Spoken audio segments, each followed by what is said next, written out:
So, what instead, therefore, if we see that you can't outwit yourself, you can't be, shall I say, unself-conscious on purpose, you can't be designedly spontaneous, The shotguns. On this fucking map, this guy's still running a shotgun. and you cannot be genuinely loving by intending to love. Either you love someone or you don't. If you pretend to love a person, you deceive them and build up reasons for resentment. So you say, well, I ought to be honest. That's the beginning of, oh, so many lies you can't imagine. It's like when I hear a lot said about love, the big love thing on there. Everybody's got to love everybody. But he sings songs about love. Do you know what I do? I buy a gun and bar my door, because I know there's a storm of hypocrisy brewing. So, let's look at this thing from another point of view, which you will at first think highly depressing. Let's supposing we can't do anything to change ourselves. Suppose we're stuck with it. Now that is the worst thing an American audience can hear. There's no way of improving yourself, because every kind of culture in this country is dedicated to self-improvement. Just take jogging, that deplorable practice. It's a very nice thing to run and to go dancing across the hills at a fast speed. But these joggers like shaking their bones and rattling their brains, running on their heels. And because there's a grimness about it, it's determinately good for you. See? Why do you go to school?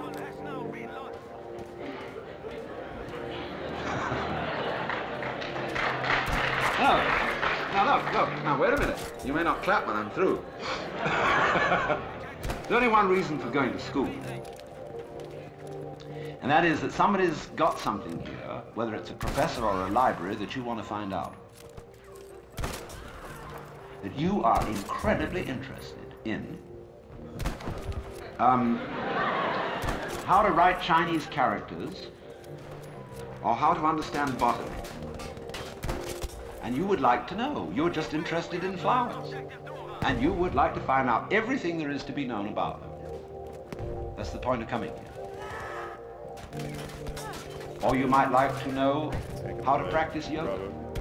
There are courses now being offered at UCLA on Kundalini Yoga for credit. Pretty funny when I think back 10 years. But the whole point of coming to school is that you're interested in something. You don't come to improve yourself. But the trouble is that the schools got the wrong idea. They gave people honors for learning. And the reward for studying French should be the ability to speak French and enjoy reading French and having fun with French people. But when you get a degree for it, then the degree becomes the point in a game of one-upmanship. And of course, one-upmanship is the main business of the educational community today. You learn all the rules of how to be a good professor. It's instructive to go to a professional professor's meeting. In my field, which is philosophy, you go to a congress of philosophers, and you'll find when they all get together in the bar or in the restaurant or in somebody's room, the one thing they don't talk about is philosophy. It is very bad form indeed to show interest in philosophy among your colleagues. The same is exactly true in clergy gatherings. They don't talk about religion. What they both talk about is politics. Church politics and academic politics. Because it's bad form to be brilliant on it, because it outclasses your colleagues. Therefore, faculty people tend to cultivate a studied mediocrity. And you've got to watch out for that. I mean, if you get mobs of students coming to your lectures, you get pretty black looks from your colleagues. And then, of course, there's a whole world of one-upmanship in research and publication of learned papers. How many?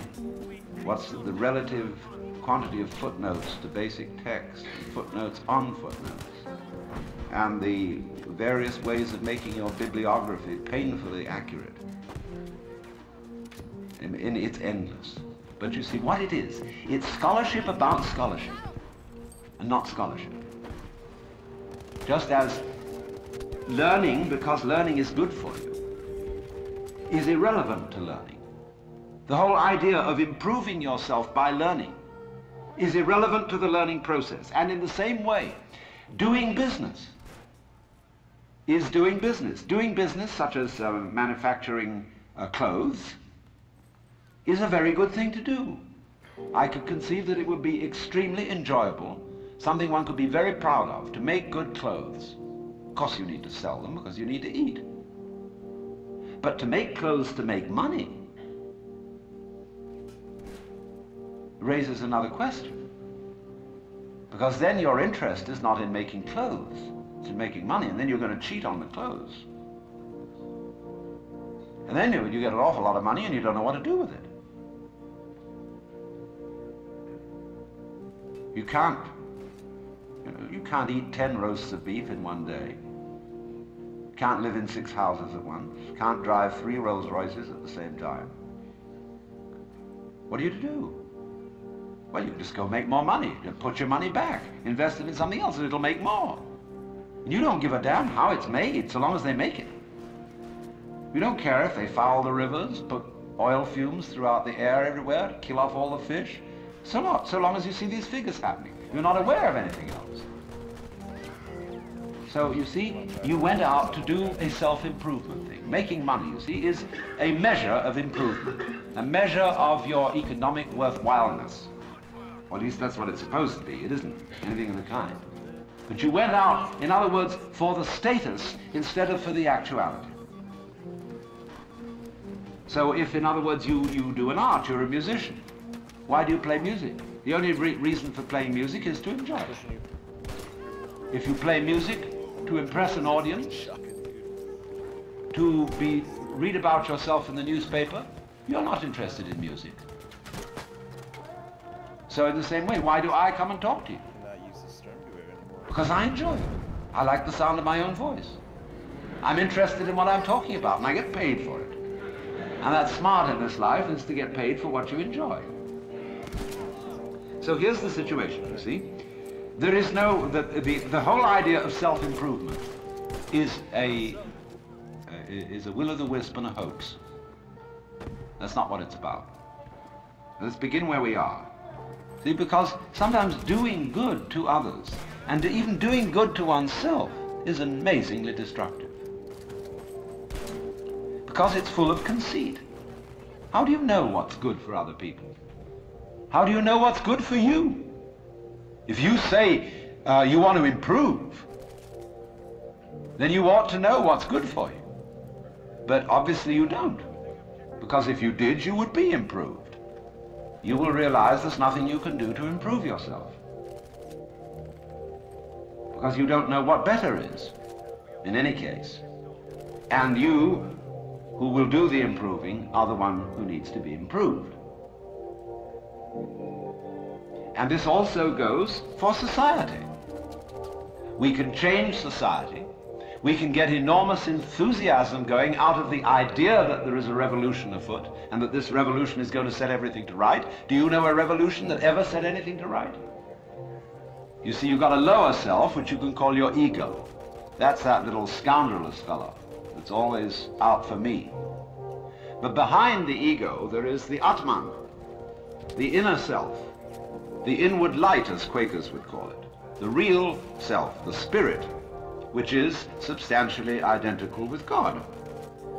So you've got to meditate in such a way that you identify with your higher self. Now, how do you do that? Well, you start by watching all your thoughts very carefully. This guy, that Crossroads rock.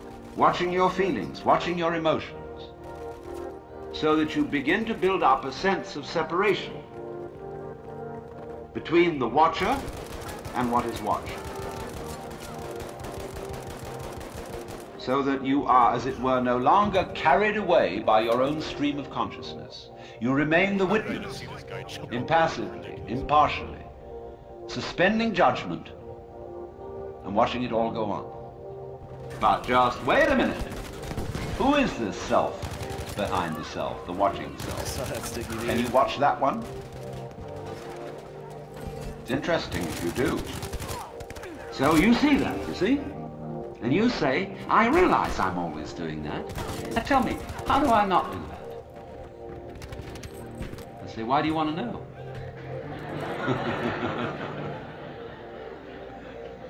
Well, I'd be better that way. Yeah, but why do you want to be better?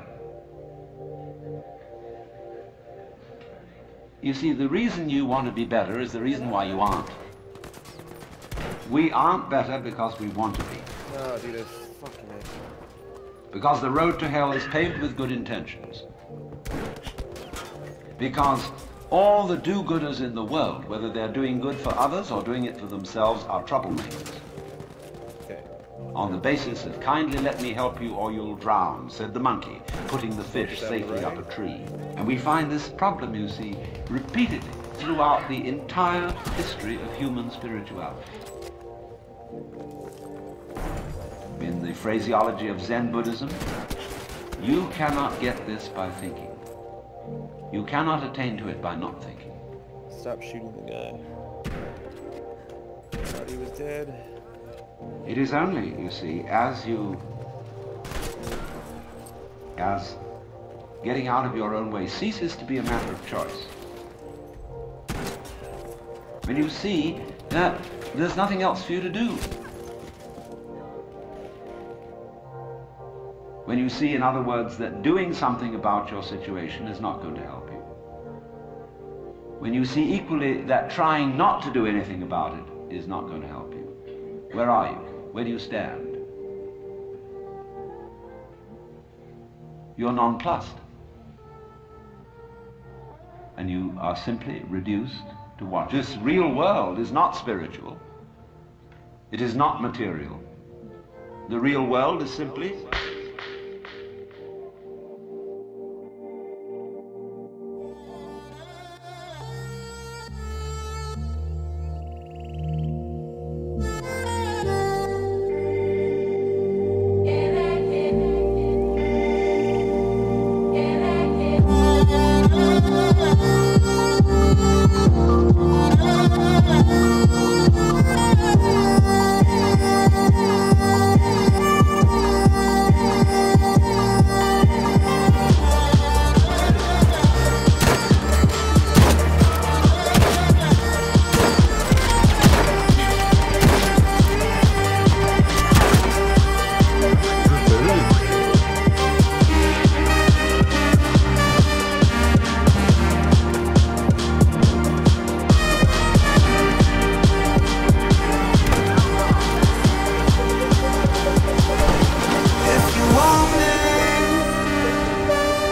if you need me, I'll be yours.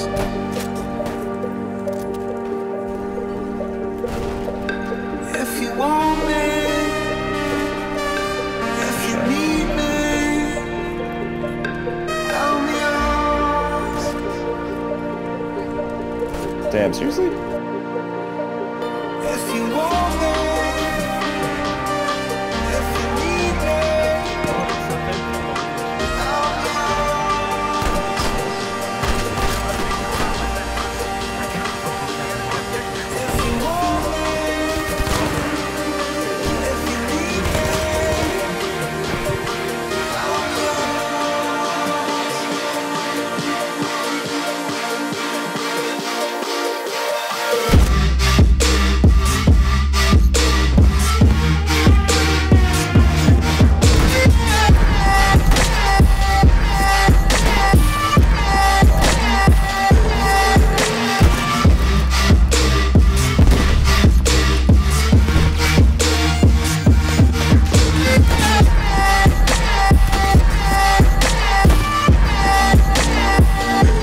guy for If you need me,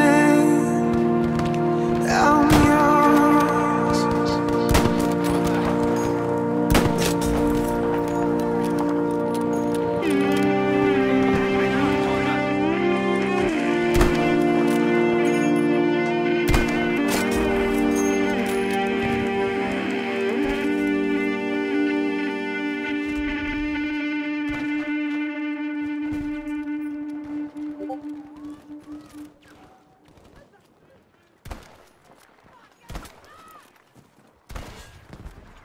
God, they have tanks everywhere.